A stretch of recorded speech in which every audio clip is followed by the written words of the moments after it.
평안들 하셨습니까? 우리 앞뒤 좌우로 한번 인사하겠습니다. 평안하셨습니까? 예. 인사 여러분 잘하셔야 됩니다. 예. 교회 식구들 이렇게 보면 우리 뭐 젊은이고 늙은이고 할 것 없이 다들 기쁨과 즐거움으로 반가움으로 서로 이렇게 안부 물으시면서 인사도 잘 하시면 좋겠습니다. 인사가 여러분 기본 아니겠습니까? 그죠? 그런 의미에서 다시 한번 아이고 반갑습니다. 앞뒤 좌우로 한번 보시면서 진짜로 반가웠으면 좋겠습니다. 예. 오늘은 불신앙에 놀라신 예수님이라는 제목으로 하나님 말씀 전가하도록 하겠습니다. 한 번씩 저는 책장에 꽂혀 있는 오래된 책을 꺼내 볼 때가 있습니다. 이전에는 그렇게 오래된 책을 한 번씩 꺼내 보면 한 번씩 깜짝 놀라는 때가 있습니다. 그 일이 뭐냐? 책에 감추어두었던 비상금을 발견하기 때문에 그렇습니다. 비상금을 이렇게 이전에는 책 속에 좀 많이 감추어두었던 것 같아요. 네. 집사람은 몰라요. 네. 그런데 그렇게 감추어두고 저도 이제 뭐 깜빡하고 있는 거죠. 그러다가 오래된 책을 이렇게 펼치면 그게 한 번씩 이렇게 툭 튀어나오는 때가 있습니다. 얼마나 가슴이 기쁘고 행복한지 몰라요. 요즘도 여러분 간혹 오래된 책을 한 번씩 꺼내 보기도 합니다. 그런 기대를 살짝 가지고 꺼내 보기는 하는데 다 빼먹었는지 요즘은 그런 기쁨이 없어요. 좀 슬픕니다. 그래서 여러분 우리는 다들 주님의 기쁨이 되고 싶은 소원이 있습니다. 그죠? 뭐 찬양에도 나 주님의 기쁨이 되기 원하네 이런 찬양이 있잖아요. 이 시대에 그리스도인들은 진정 주님께 사막의 오아시스와 같은 기쁨의 존재라고 할 수 있습니다. 왜 그러냐? 주님을 대적하고 적대하는 불신앙으로 가득 찬 이 세계의 모습 아니겠어요? 여러분 우리 주님께서 어디로 눈을 돌리셔서 기쁨과 평안을 이 시대에 얻을 수 있겠습니까? 주의 백성들 아니겠어요? 여러분 그러니 이 악한 시대를 사는 우리는 사도 바울의 권면처럼 주님을 기쁘시게 할 일이 무엇인가를 시험하여 보라. 그 말씀을 조금 우리가 새겨야 될 필요가 있는 것이죠. 여러분 오늘 본문은 주님께서 고향 사람들로 인하여서 굉장히 놀라워하고 계시는 그런 내용인데 기쁨으로 인한 것이 아닙니다. 고향 사람들의 불신앙으로 인해서 주님께서 깜짝 놀라고 계시는 그런 모습인데 고향 사람들이 주님을 불신앙으로 깜짝 놀래키고 있는 그런 내용입니다. 여러분 1절 말씀에 보시면 주님께서 다시 고향 그러니까 나사렛을 이야기합니다.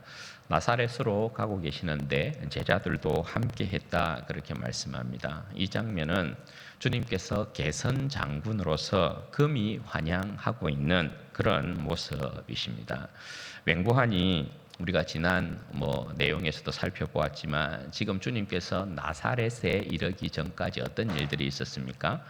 바다를 건너 가시면서 바다와 바람을 꾸짖으시면서 바람과 바다를 정복하신 사건이 있었고 그렇게 바다를 건너서 이방 땅으로 가셔서는 군대 귀신을 정복하신 그런 사건이 또 있었습니다. 그리고 다시금 바다 건너편으로 오셔서 혈류병 12년 동안 혈류병을 앓고 있었던 그 여인을 고치심으로 질병을 정복하신 예수님의 모습이 있었고 야이로의 죽은 딸을 다시금 살리셔서 죽음을 정복하신 예수님의 모습을 보이셨던 것을 볼 수 있죠. 그렇게 하고 난 이후에 지금 고향으로 여러분 오고 계시는 것입니다. 그러니까 이 모습은 여러분 개선 장군으로서 금이 환영하고 있는 그런 모습이라고 할 수 있는 거죠. 그러면 여러분 고향으로 이렇게 딱 오셨으면 고향 사람들로부터 환영을 받으시고 환대를 받으시고 조금 쉼을 가지시면 얼마나 좋겠어요. 너무 고생 많으셨고 수고 많으셨잖아요.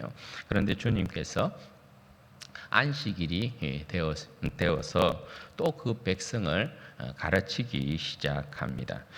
주님께서 회당에서 말씀을 가르치셨는데 사람들의 반응이 여러분 어떻습니까? 주님의 가르침에 깜짝 놀래버린 것입니다. 그도 그럴 것이 주님과 그 가르침이라는 것이 여러분 뭡니까? 많은 선지자들과 의인들이 보고 싶어도 보지 못했고 듣고 싶어도 듣지 못했던 그 말씀 아니겠어요? 그토록 많은 선지자들과 의인들이 갈망하고 갈망하였던 그 백성의 메시아시잖아요. 그러나 그들에게는 메시아를 보고 메시아의 음성을 듣고 그 가르침을 받는 것이 허락되지 않았단 말입니다. 그들에게 허락된 영광은 아니었어요. 그런데 여러분, 여기 고향 사람들은 그저 복을 받고 있는 것이죠.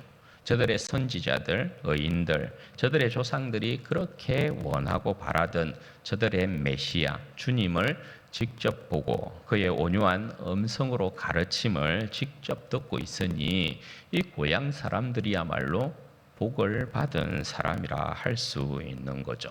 거기에 더해서 주님께서 바람과 바다도 정복하시고 귀신도 내어 쫓으시고 병든 자도 고치시고 죽은 자도 다시 살리시고 이런저런 주님의 손으로 행하신 많은 기적들, 이적들, 능력들을 그들이 직접 보고 체험했단 말입니다.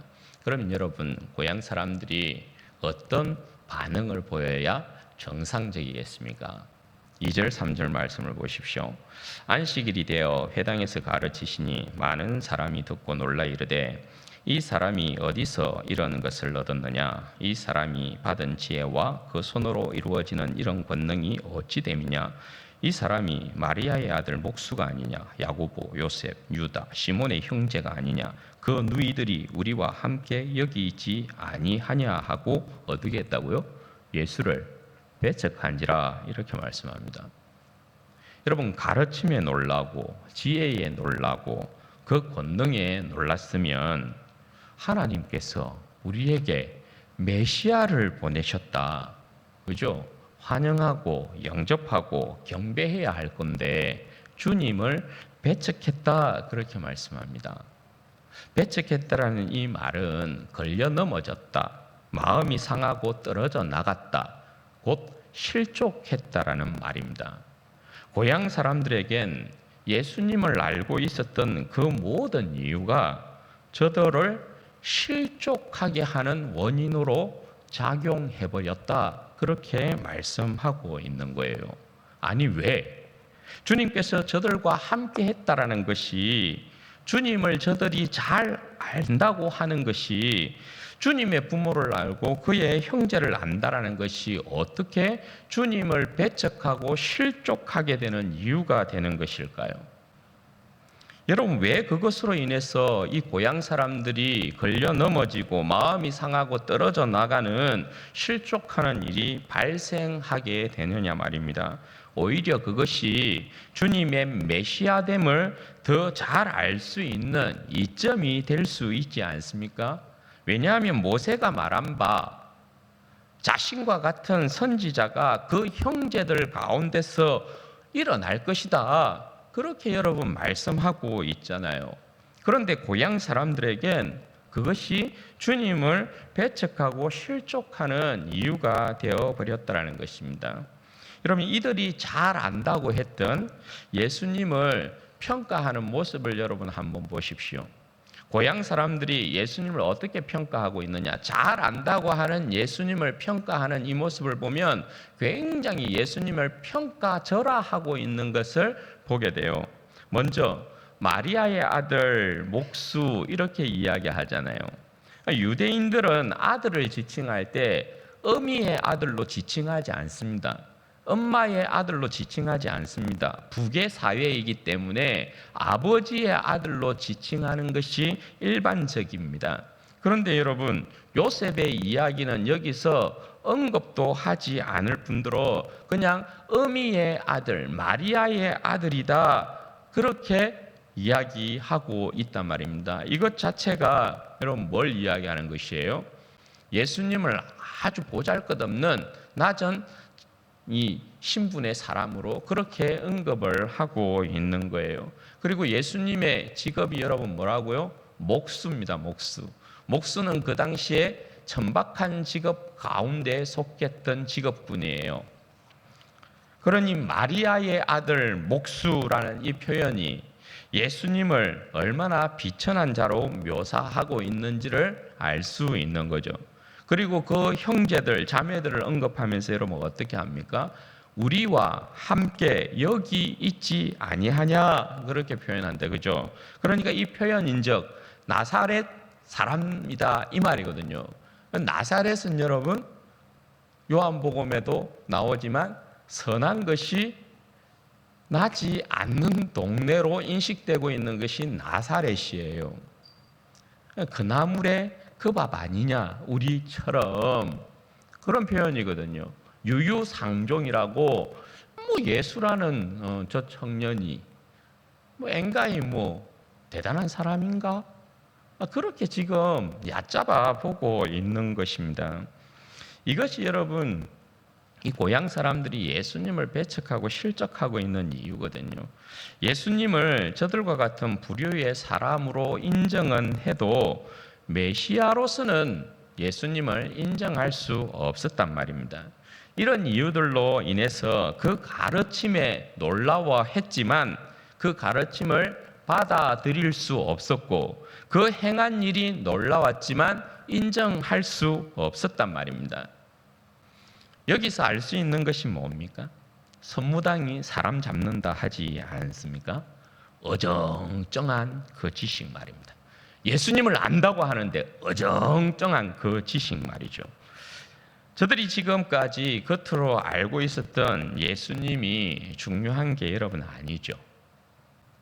예수님을 진짜 안다 하면 저들이 겉으로만 아는 그 어정쩡한 지식 말고 지금 예수님께서 그 온유한 음성으로 그들을 가르치는 그 내용, 그리고 예수님께서 행하신 그 권능, 그것을 듣고 그것을 보았지 않습니까? 그리고 이 사람들이 지금 질문하고 있었던 내용이 뭡니까? 이 사람이 어디서 이런 것을 얻었느냐? 그렇게 고백하고 있잖아요. 그죠? 예수님의 그 놀라운 가르침, 예수님이 손으로 행하신 그 놀라운 권능, 이 사람이 도대체 어디서 이런 것을 얻었느냐 질문하고 있잖아요. 그러면 그 질문에 대하여서 이들이 어떻게 해야 돼요? 이것이 과연 하나님께로부터 왔느냐? 아니면 귀신으로부터 왔느냐? 아니면 그 자신의 능력으로부터 왔느냐? 이걸 여러분 생각해야 되는 것이죠. 그리고 모세를 통하여 예언한 말씀을 그들이 떠올려야 하는 것이죠. 신명기 18장 15절에서 18절 말씀에 보면 모세의 예언이 이렇게 기록이 되어 있어요. 내 하나님 여호와께서 너희 가운데 내 형제 중에서 너를 위하여 나와 같은 선지자 하나를 일으키시리니 너희는 그의 말을 들을지니라. 이것이 곧 내가 총회의 날에 호렙산에서 내 하나님 여호와께 구한 것이라. 내가 말하기를 내가 다시는 내 하나님 여호와의 음성을 듣지 않게 하시고 다시는 이 큰 불을 보지 않게 하소서. 두렵건대 내가 죽을까 하나이다 하매 여호와께서 내게 이르시되 그들의 말이 옳도다. 내가 그들의 형제 중에서 너와 같은 선지자 하나를 그들을 위하여 일으키고 내 말을 그 입에 두리니 내가 그에게 명령하는 것을 그가 무리에게 다 말하리라. 이것이 신명기 18장에 기록되어 있는 모세의 예언이었단 말입니다. 그럼 여러분 모세의 예언이 말하고 있는 바가 뭡니까? 모세가 말한 그 선지자가 지금 그 형제들 가운데 일어난 것이잖아요. 그 형제들 가운데. 그러면 그를 영접하고 그의 가르침을 듣고 그를 따라야 되는 것이 맞는 거죠.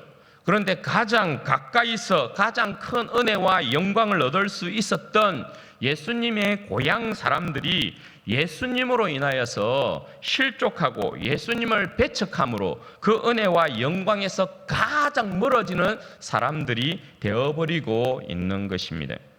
여러분 고향 사람들의 이 같은 반응은 주님께도 큰 아픔이고 슬픔이었어요. 4절 말씀 보십시오. 예수께서 그들에게 이르시되 선지자가 자기 고향과 자기 친척과 자기 집 외에는 존경을 받지 못함이 없느니라. 무슨 내용입니까? 불신앙을 지적하고 있는 것입니다. 저절 조상 대대로 보였던 불신앙의 모습을 이들도 지금 답습하고 있다라는 것을 지적하고 계시는 거예요. 그 백성의 어느 선지자가 그 고향 사람들에게, 자기 친척들에게 자기 집에서 환영을 받았냐 말입니다. 선지자들의 부름이 구약의 이제 내용을 보면 거의 다 고향 땅에서 이루어지거든요. 어느 날 선지자로 하나님 앞에 부름을 받아서 하나님의 말씀을 전하는 선지자 노릇하면 고향 땅에서 다 외면을 받는 것입니다. 친족들에게 다 외면을 받는 것입니다. 니까지 것이 사울이 예언을 하고 있으면, 우리가 사무엘상에서도 보지만 사울이 예언하고 있으면 어떤 이야기가 들리는 거예요? 사울도 선지자들 가운데 있느냐 하는 그런 비아냥거리는 소리가 들리는 것입니다.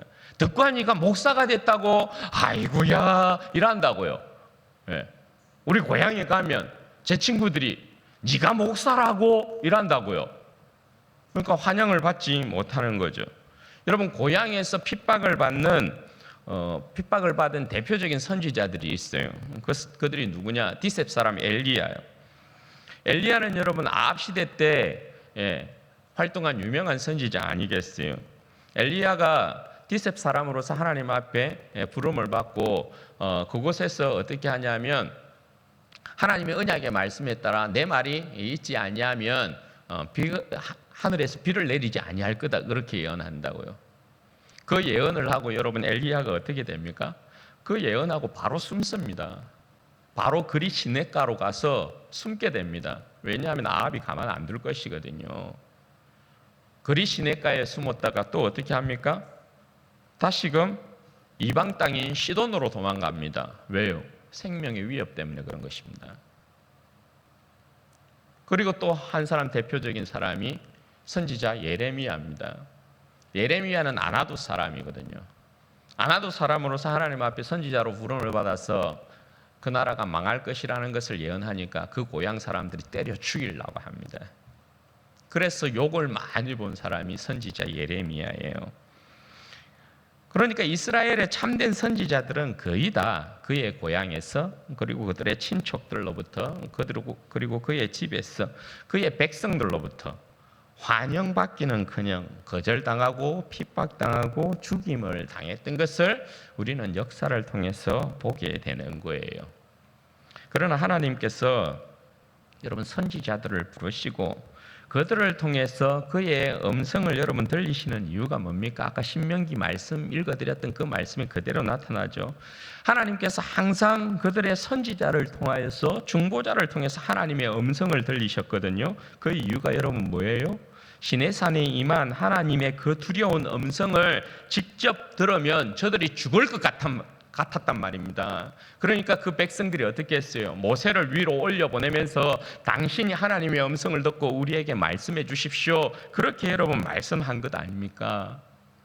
그들의 중보자, 그들의 선지자들을 통해서 하나님의 음성을 듣게 하심은 시내산에 임하셔서 말씀하시는 그 하나님의 은혜의 역사를 나타내고 있는 것이란 말입니다. 그 은혜의 역사의 완전한 모습이, 온전한 모습이 지금 하나님의 아들로서 이 땅 가운데 오신 주님께서 그 고향 사람들에게 온유한 음성으로 하나님의 말씀을 가르치고 있는 이 장면이란 말이에요.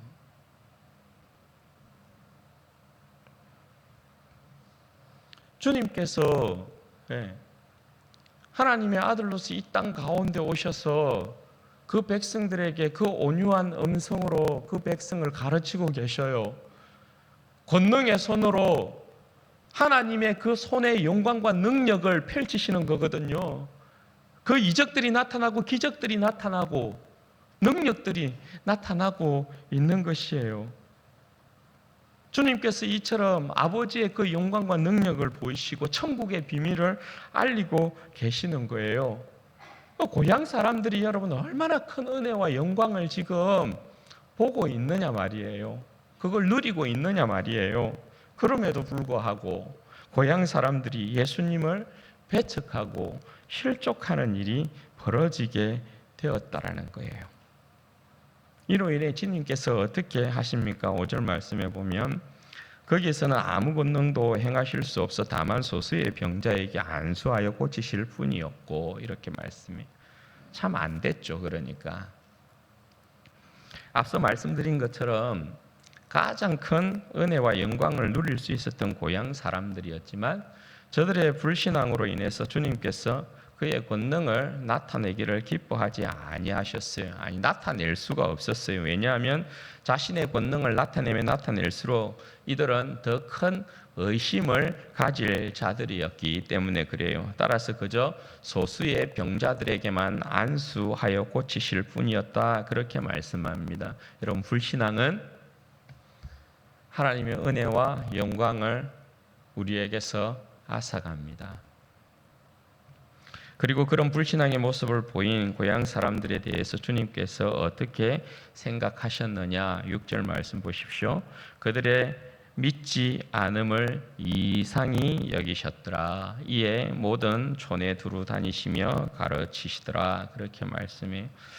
여러분, 여기서 주님께서 고향 사람들이 믿지 않음을 이상히 여기셨다라고 할 때 이상히 여기셨다라는 이 표현은 깜짝 놀라셨다, 이런 표현이에요.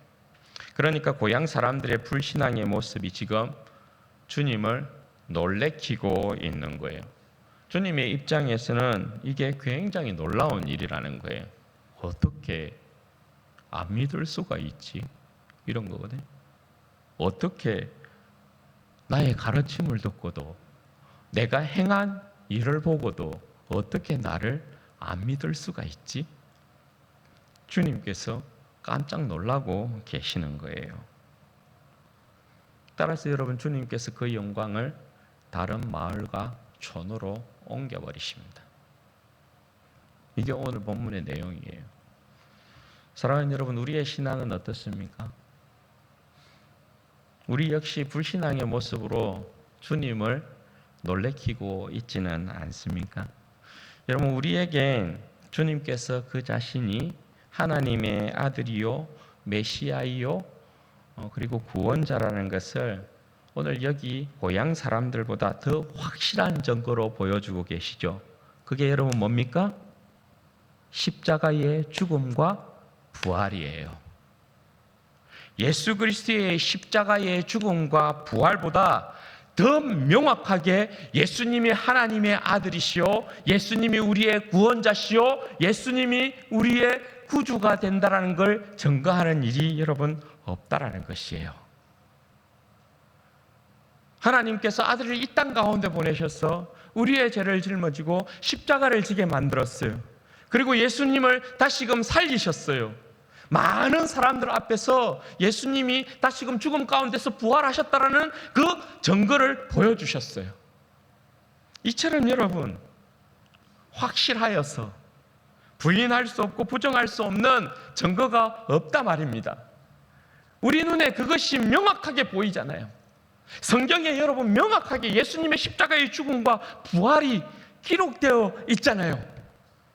성령님께서 명확하게 오늘 우리의 심령 가운데 예수님의 십자가의 죽음과 부활을 증거하잖아요. 그리고 우리 안에 계신 성령님께서 예수 그리스도의 십자가의 죽음과 부활로 말미암아 하나님의 자녀가 된 우리에게 하나님을 아빠, 아버지라 부르게 하잖아요. 이처럼 여러분 명확한 증거가 어디에 있습니까? 그런데 문제는 우리 역시도 예수님의 십자가의 죽음과 부활을 믿지 않는다라는 것입니다. 뭔 말인가 싶으시죠? 여러분, 여기에서 하나 짚고 싶은 게 있어요. 우리가 왜 예수 그리스도의 십자가의 죽음과 부활을 믿지 않는다라고 하느냐? 신앙의 익숙함이라는 거요. 신앙의 익숙함이라는 거. 이 시대는 신앙의 익숙함이라는 것이 우리의 신앙을 불신앙의 사람으로 만들어 놓아요. 신앙의 익숙함이라는 것이 우리를 여러분 죽이고 있다는 사실 여러분 알고 계십니까? 이게 뭔 말이냐? 여러분, 우리는 예수 그리스도의 십자가의 이 죽음과 부활을 여러분 압니다. 이 부활의 사건을 압니다. 그것을 믿는다 합니다. 그런데 문제는 뭐냐 하면 실제 우리의 인생에서 예수 그리스도의 십자가의 사건이 더 이상 아무런 힘이 되지 않고 있다 이 말입니다. 여러분, 우리가 주님의 십자가의 죽음과 부활을 믿으면 어떻게 되어야 되는 것이 정상이냐? 첫 번째, 우리의 삶의 초점이 하나님의 나라로 바뀌어야 되는 것이 맞습니다. 여러분, 주님을 만났습니다. 그죠? 죄를 깨닫고 회개하고 세상의 헛됨을 여러분 알았습니다. 천국을 여러분 알았습니다. 천국을 보았습니다. 영생을 얻었습니다. 하나님 나라에 대한 소망이 생겼습니다. 여러분, 어떻게 사람이 변할까요? 가짜를 쫓을까요? 진짜를 쫓을까요? 당연히 여러분, 진짜를 쫓게 되겠죠. 죄의 권세 가운데서 세상의 헛됨을 추구하였던 자신을 치면서 진짜가 저기에 있었는데 가짜에 속았구나 그러면서 진짜를 쫓겠죠. 그죠?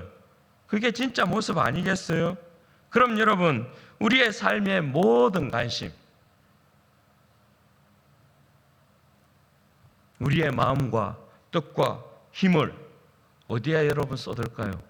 하나님 나라를 두고 하나님 나라를 향하겠죠. 그죠? 그렇지 않아요? 그런데 여러분, 지금은 정반대의 현상이 일어나고 있는 거예요.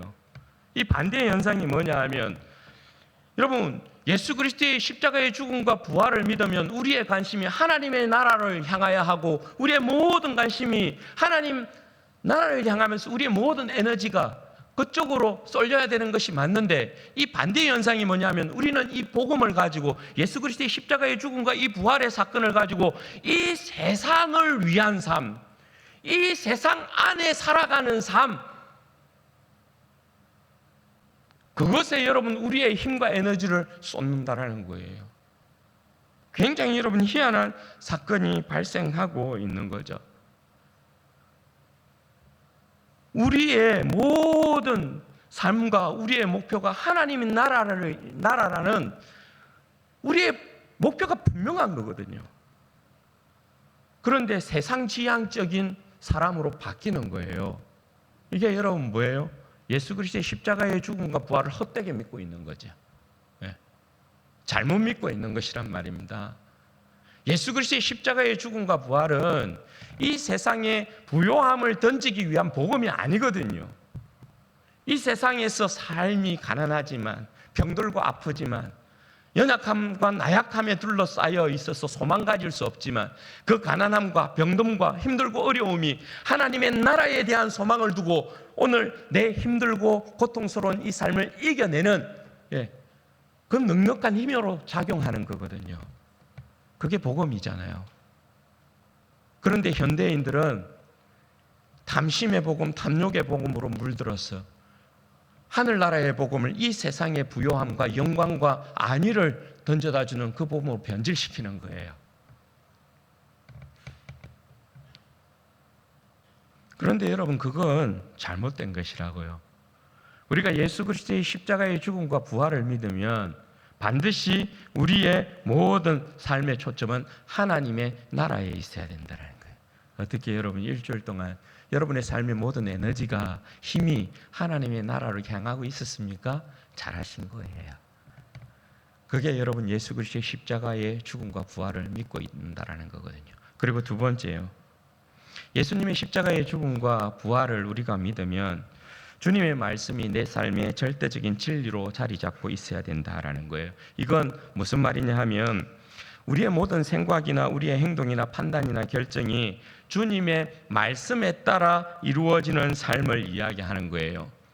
말씀의 인도와 지배를 받는 삶을 이야기하는 거예요. 왜냐하면 말씀이 생명이고 말씀이 진리라는 것을 알았기 때문에 그런 것이에요. 여러분, 예수님을 믿기 전에는 말씀이 우리의 삶의 생명도 아니었고 진리도 아니었어요. 그래서 여러분, 우리의 삶은 어떤 모습이었습니까? 세상이 말하고 있는 가치, 세상의 어떠한 철학이나 사상이나 이념이나 이데올로기나 가치관 등으로 우리의 삶의 기준을 정했잖아요. 그래서 우리의 삶의 모든 방식이, 내 삶의 어떠한 방법이, 질서가 세상을 따라갔잖아요. 세상을. 그래서 여러분, 세상에 따라 사는 사람으로 충실히 살았던 우리의 삶의 모습이었잖아요. 그런데 여러분, 예수님을 믿음으로 말미암아 바뀌었어요. 말씀이 내 생명이라는 걸 알았어요. 말씀이 내가 살아가야 될 절대적인 기준이라는 것을 여러분 알았어요. 그럼 여러분, 우리의 삶이 어떻게 돼야 될까요? 말씀으로 생각하고 사고하고 판단하고 결정하고 행동하고, 그죠? 말씀이 작동되는, 말씀이 적용되는 삶의 모습으로 변화해야 되는 것이 맞다 말입니다. 그렇게 나타나야 되는 것이 여러분 맞죠? 말씀이 우리 가운데 작동이 되게 되면 이 세상에서의 이 삶의 모습이 거짓이었다라는 것을 알게 되거든요. 내가 그동안 세상의 가치관으로, 세계관으로 살았다라는 것이 거짓이었다라는 것을 깨닫게 되거든요.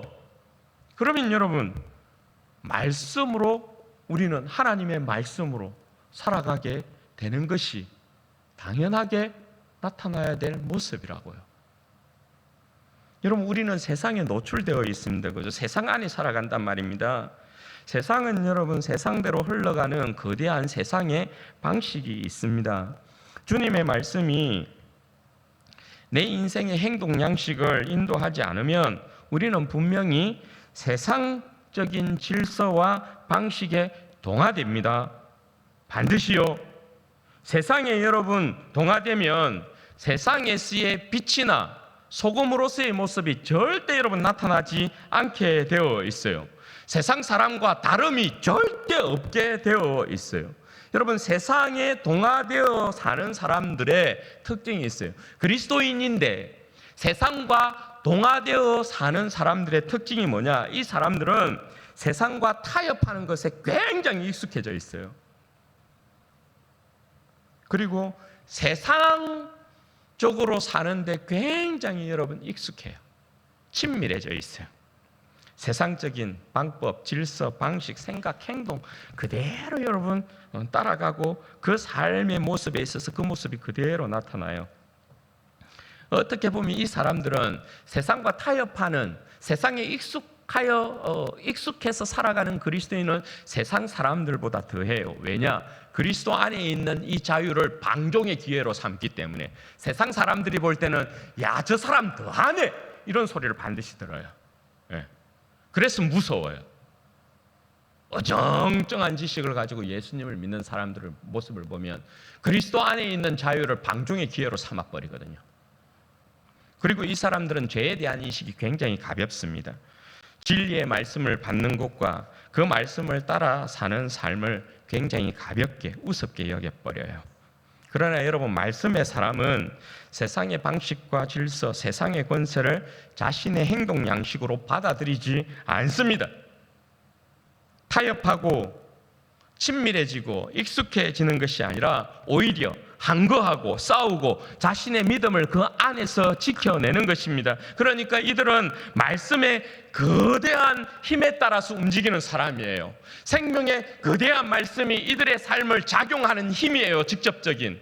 그래서 이 사람들 안에는 말씀의 그 힘이 세상과 싸우게 만드는 것입니다. 그래서 이 사람들의 모습을 보면 달라요. 거짓에 익숙해지지 않아요. 세상과 익숙한 삶이 아니에요. 굉장히 세상을 따라가면 굉장히 불편해요. 굉장히 양심의 끄리낌을 받게 돼요. 여러분, 우리는 말씀의 사람이어야 되죠, 그죠? 주님의 말씀이 생명이라고 고백하고, 주님의 말씀이 내 삶에 있어서의 절대적인 기준이야. 그렇게 여러분 일주일을 살았으면 잘하신 거예요. 세상과 타협하지 아니하고 악에 물들지 아니하고 거짓에 속지 아니하고 여러분들이 말씀을 쫓아 살았다, 잘하신 거예요. 그리고 세 번째, 의에 대한 갈망이요. 이는 주님 나라가 임하기를 소망하는 간절함이라 할 수 있거든요. 주님이 이 세상의 왕이시고 통치자인 것을 알고 하나님의 나라가 임하기를 바라는 모든 백성들은 주님의 나라가 속히 이 땅 가운데 임하기를 바라는 의에 대한 갈망이 있습니다. 이 의에 대한 갈망은 진짜 하나님의 백성들로 하여금 어떠한 삶을 살게 만드냐 하면 반드시 기도하는 삶을 살게끔 만들어요. 왜? 의에 대한 갈망을 가지고 있는 사람들은 하나님의 역사가 기도를 통하여서 이루어진다는 것을 너무나 잘 알고 있기 때문에 그래요. 그래서 하나님의 의에 대한 갈망이 큰 사람은 자신의 삶 가운데, 이 땅 가운데, 주의 교회 가운데 하나님의 나라가 이루어지기를 소망합니다라는 이 기도를 절대 여러분 놓치지 않는다라는 것입니다. 기도를 안 하면, 하나님의 의를 놓고 기도를 안 하면 내가 하나님의 백성으로서의 삶을 산 것 같지 않아요. 그런데 기도를 안 해도 아무런 감각이 없다. 그건 여러분 예수 그리스도의 십자가의 죽음과 부활을 입술로만 고백하고 있다는 거예요. 마지막으로 여러분 인격의 변화예요.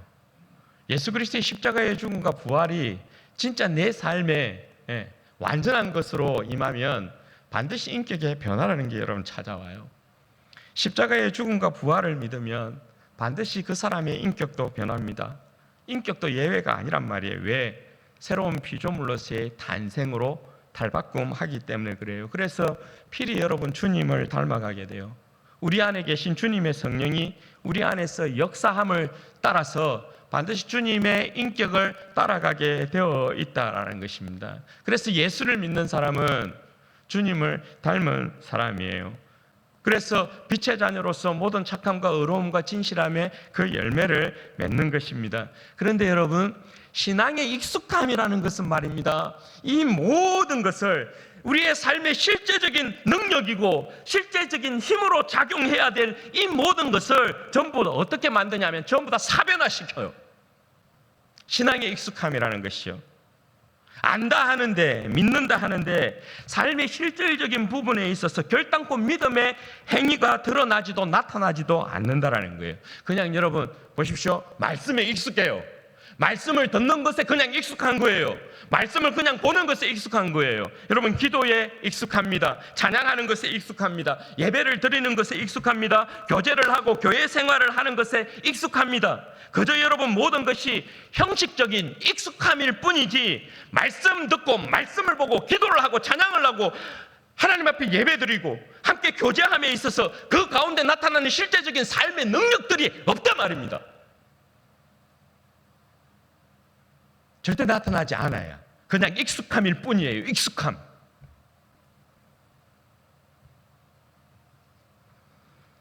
예수님에 관한 이야기가, 하나님에 관한 이야기가, 성령님의 역사에 대한 이야기가 그저 성경 안에만 머물고 있을 뿐이에요.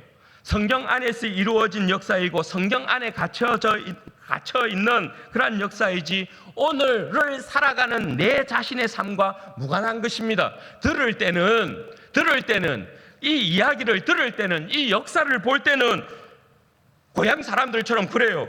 야, 이 지혜가, 이 사람의 지혜가 어디서 난 것이냐, 그 손으로 이루어진 권능이 어찌 됨이냐, 놀라요. 들을 때는. 그런데 어느새 다시 익숙함으로 돌아와 버려요. 어느새. 예수님의 역사를 알아도 믿어도, 그것을 들어도 내 인생 가운데 아무런 변화가 없는 거예요. 이것이 여러분 뭐냐면 우리 안에서의 실족이에요. 이것이 여러분 우리 안에서의 예수님을 배척하는 현상이에요. 여러분 주님을 부인하고 세상 밖으로 떨어져 나가는 것만이 실족이 아닙니다. 그것만이 여러분 배척이 아닙니다. 교회 안에서도 주님을 배척하고 실족하는 자들이 얼마든지 여러분 많아요. 여러분 오늘 주님께서 말씀을 듣고도 아무런 변화가 없는, 우리의 심령에 아무런 변화가 없는 우리들을 보고 놀라워하지 않을까요? 하나님을 찬양하고 주님을 찬미하고 성령의 능력 가운데 있으면서도 아무런 변화가 없는 우리를 보고 놀라지 않으실까요? 주님의 인도하심이라고 믿고요. 이곳에 와서 부족하지만 여러분들에게 계속해서 하나님의 진리의 말씀을 전거했어요.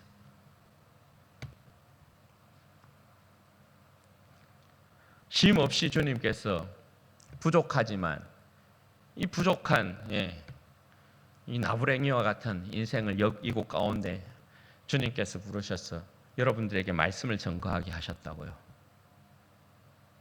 그런데 여러분 왜 성장하지 않습니까? 여러분 왜 성숙하지 않습니까? 제가 이렇게 한 번씩 우리 성도들을 위해서 기도하면서 성도들의 모습을 딱 떠올려 보거든요. 아, 이분은 이렇게 성장했구나, 성숙했구나. 그런데 어떤 분은 장 그대로, 그때 그 모습 그대로, 어떤 분은 오히려 뒤로 처져 있고. 왜 그럴까요? 우리가 주님의 말씀을 듣고도 그죠?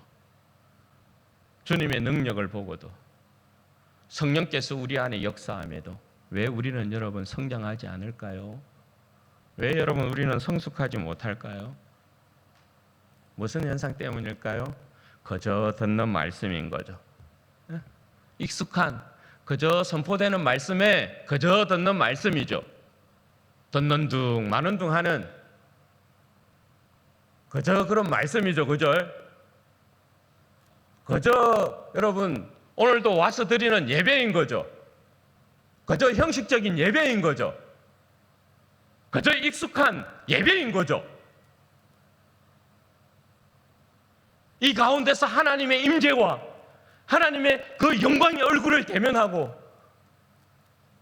오늘 내 영혼이 하나님의 그 은혜와 영광 가운데 하나님의 그 말씀 가운데 주님을 찬미하고 찬송하고 성시로 주님을 읊어드리고 높여드리고 하는 이 모든 예배의 어떤 행위에 있어서 내 마음을 다하고 뜻을 다하고 힘을 다하여서 주님을 기뻐하고 즐거워하는 주님을 기대하는 그것이 아니고 그냥 익숙함이죠. 그냥 익숙함일 뿐이죠. 선포되는 말씀이 그냥 한 귀로 듣고 한 귀로 흘러가는 그런 말씀의 익숙함일 뿐이죠. 그 말씀이 내 심령 가운데 박혔어. 오늘도 주님의 음성을 내가 들어야 되겠다 하는 그런 간절함으로 귀를 기울이는 것이 아니고 사모하는 것이 아니고 그냥 익숙함일 뿐이죠. 그게 여러분 우리 안에서의 실족이고 배척이라는 거예요. 그냥 형식적인 기도일 뿐이죠. 그냥 하는 기도일 뿐이죠. 그게 여러분 우리 안에서의 배척이고 실족이라는 거예요. 이 신앙의 익숙함이 우리를 얼마나 주님 앞에서 주님을 배척하고 실족하는 사람들로 만들어 놓는지 모른다는 것입니다.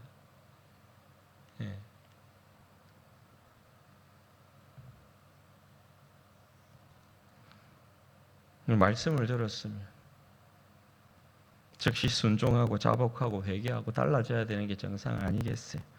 말씀을 들었으면 그 말씀 붙들고 그 능력으로 그 힘으로 세상을 이겨내고 세상을 정복하며 여러분 살아야 되는 거 맞지 않아요?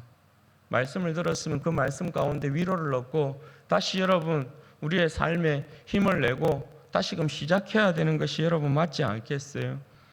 십자가의 죽음과 부활을 믿으면 믿는 자로서의 모습이 나타나야 돼요. 십자가의 죽음과 부활을 여러분 믿으면 그 십자가가 빚어낸 새로운 사람의 모습, 새로운 피조물로서의 모습, 그것이 여러분 드러나야 되는 거잖아요. 그죠? 그것이 주님을 영접하고 오늘 주님을 존경하는 것 아니겠어요? 주님을 영접하고 주님을 존경하고 주님을 기뻐하고 즐거워하는데 십자가의 사람이 되었는데 이전처럼 우리가 돌아가면 이전의 삶을 살고 있으면 그것이 어떻게 십자가의 사람이라 할 수 있겠냐고요. 여러분 우리의 불신앙으로 주님을 놀래키면 아니 됩니다. 우리의 믿음으로 주님을 놀래켜야 되는 줄로 믿습니다. 여러분 우리가 믿음의 사람으로 하나님의 말씀으로 하나님 제가 오늘 주님의 말씀을 영광스러운 말씀을 이렇게 들었습니다. 제가 한번 주님의 말씀을 붙들고 용을 한번 써볼랍니다. 세상을 한번 이겨볼랍니다. 살아볼랍니다. 그런 모습이 여러분 나타나줘야 잘했다. 그런 모습을 좀 살아내줘야 속으로 모임 때 내가 이렇게 살았습니다라는 고백이 있을 수 있는 것 아니에요. 그래야 여러분 우리의 교제가 말씀 안에서 풍성해지는 것 아니에요. 여러분 그렇게 되어야 합니다. 기억하십시오. 오늘 이 고향 사람들이 예수님을 잘 안다고 하지만 그 말씀을 듣고도 그 손으로 행한 능력을 보고도 예수는 예수일 뿐이야. 우리가 오늘 이 말씀을 듣고도 하나님 앞에 예배를 드리고 하나님 앞에 기도를 드림에도 교회 안에서 그냥 이루어진 일이야. 그냥 교회 안에서만 행한 일이야. 이렇게 되어지면 예수님을 존경하고 따르는 것이 아니라고요. 예수님 때문에 오히려 여러분 우리는 실족하는 것이고 예수님을 배척하는 행위가 된다는 것을 여러분 기억하셔요. 바라기는 우리 사랑하는 성도들이 추수날 얼음 냉수와 같이 정말 이 시대에 주님의 마음을 정말 기쁘시게 해드리는 주님의 영광의 찬송이 되어지는 내가 너희들 때문에 산다. 내가 너희들 때문에 그래도 산다. 그러한 주님으로부터의 칭찬을 얻으시는 복된 우리 성도들 되시기를 주님의 이름으로 축원드립니다. 같이 기도하십시다. 이 시간에 기도할 때에 주님, 제 인생이 주님 앞에 불신앙의 인생이 되는 것이 아니라 늘 주님의 진리의 말씀 가운데 주님의 진리의 말씀을 따라 행하는 그런 믿음의 온전한 사람이 될 수 있도록 은혜와 복을 허락하여 주십시오. 내가 주님의 말씀을 쫓아 행함으로 말미암아 주님을 감동시키는 주님의 선한 기쁨이 되는 인생이 되게 해주옵소서. 기도하십시다.